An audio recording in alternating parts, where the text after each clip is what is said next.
was working in nightlife, I was doing drag and performance art, just really trying to find myself, dealing with my mental health, being poverty-ridden and still working 7 days a week. I previously was modeling before that and got shut down by my agency. I ended up getting dropped. They said that I was too weird for the industry, and then I did the shoot with Nick Knight, and I was finally appreciated. I'm loving it. I guess I wrote something about what I call radical individuality, because it's just something that's kind of always on my mind, especially since I had this kind of stressful conversation with someone last night, and I don't know, I started writing about it after that, I guess. From as far back as I can remember, I've always had a fiercely individualistic personality. Not that I was striving to be different, but more so that I was just completely unbothered by my own deviance. They say you have to look a certain way or no one will fuck you. They say you have to act a certain way or no one will hire you. They say you have to love a certain way or it's not legitimate. Normal is one of the most ridiculous concepts in existence. Modeling literally saved my life. I had went through a turmoil with basketball where my dreams didn't come true. And then once I started modeling, I kind of got into a new life. This industry really taught me a lot about myself. I was thinking to myself, who in their right mind would actually enjoy cottage cheese? That shit is nasty. Like, cottage cheese is like the worst thing you can ever put in front of somebody. That and jam. Not a fan of neither. No. I guess I'd like to share more of my story. I came from a very poor single mother family, and we actually escaped war when I was a baby. The hardest part about being trans was kind of telling my mom to be another problem in my mother's life, because I think we're very close.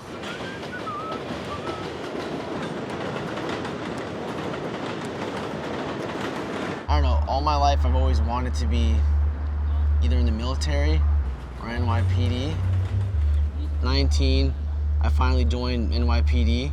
From now it's been like a year and some change in the force.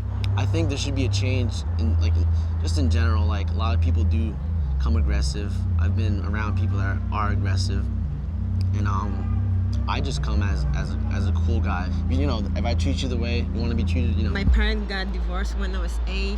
When my mom passed away, I was 11. My big sister was 14, and my brother, he's 1 year older than me. So we were living, 3 of us, at a small house, and my sister had to find a job. She had to drop school at the meantime because she couldn't do both at the same time. When I saw how beautiful she was, fighting for our life, and I decided also to find a job because I said it's not right she dropping school because she needs education. I would love to share a project that I'm working on. Currently just started it with 2 friends of mine. Basically, it's called the Revive Project. So we are partnered with a nonprofit organization. It's called Little Sun Foundation, and they provide sustainable light and electricity to foreign countries that are in need of it. It's a USB cord, so check it out. So what does this do for me? So basically, it comes with a charging pack, it comes with a plug outlet, and this plugs into, it's a regular USB cord, but if I wrap it around your wrist, There's a wound that never heals, never grows closed, forced to scratch until it bleeds, dripping everywhere I go. I die slow, I die slow. My younger sister Sarah, she was disabled, so she needed full-time care. My parents had to work, so it kind of fell on me quite a lot. May 2014, my mom was going to work as usual, and she told me to put my sister out on the wheelchair, which I did, and that was fine. I went to go to my room.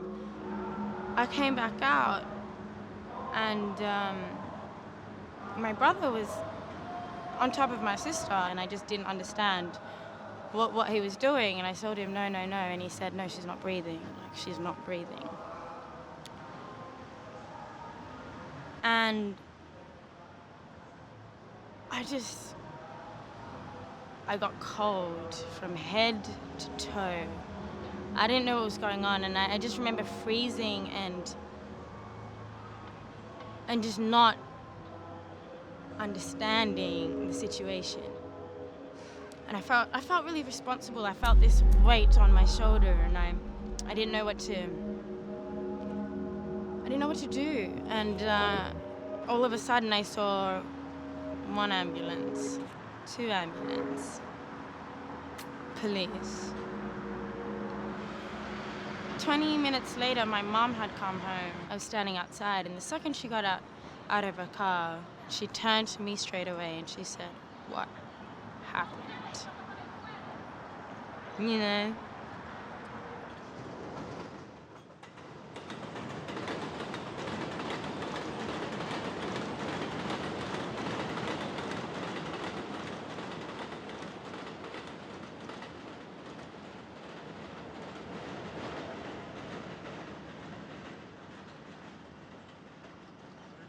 So, Alton, you have the mic.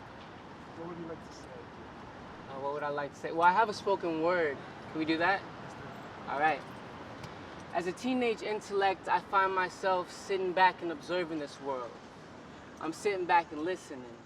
Sitting back and observing these girls who tweet about their eyebrow game and the amount of squats they're doing, and American Apparel and how many followers they're losing. And then you got the dudes who keep count of how many thoughts they screwing and how many blunts they got rolled and how many side chicks they hold, posting pics of Young Money and captioning squad goals because we'd rather not pay attention to stocks and voting polls. I mean, the school food is gross, so where's Chipotle at? There's kids who ain't eating, but where's my focus at? I mean, we rather resort to drugs when we feeling the blues, and Donald Trump is a topic on the Channel 5 news. There's nothing to do.